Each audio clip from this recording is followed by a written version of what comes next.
Rajanna honey trap ಬಾಂಬ್ನಿಂದ ರಾಜ್ಯ ಕಾಂಗ್ರೆಸ್ನಲ್ಲಿ ಗೊಂದಲ ಉಂಟಾಗಿದೆ.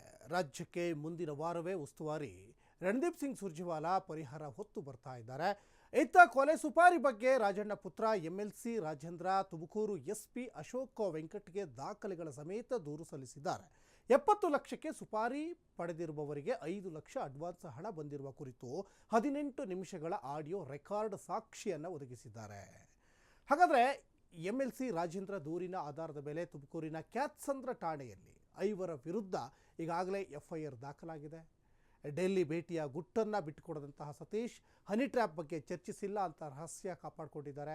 ಖುದ್ದು ಸಿಎಂ ಸಿದ್ದರಾಮಯ್ಯ ಟ್ರ್ಯಾಪ್ ಆಗಿರಬಹುದು, ಸತ್ಯ ಹೊರಗೆ ಬಂದರೆ ಕಾಂಗ್ರೆಸ್ ಮರ್ಯಾದೆ ಹೋಗುತ್ತೆ ಅಂತ ಪರಿಷತ್ ವಿಪಕ್ಷ ನಾಯಕ ಛಲವಾದಿ ನಾರಾಯಣಸ್ವಾಮಿ ಬಾಂಬ್ ಸಿಡಿಸಿದ್ದಾರೆ.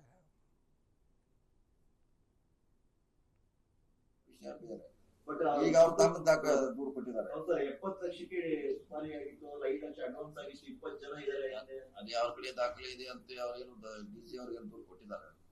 ತನಿಖೆ ಮಾಡ್ತಾರೆ, ಅದನ್ನ ನೋಡೋಣ. ಅದೇನು ತನಿಖೆ ಇಲ್ಲ ಅದಕ್ಕೆ ಎರಡು ಕೇಸ್ ಬೇರೆ, ಕೇಸೇ ಬೇರೆ. ರಾಜಣ್ಣ ಅವ್ರ ಕೇಸ್ ಬೇರೆ. ರಾಜಣ್ಣ ಕಾಂಗ್ರೆಸ್ ಅಂತಕ್ಕಂಥದ್ದೇ ಒಂದು ಹನಿ ಟ್ರ್ಯಾಪ್ ಕಂಪನಿ.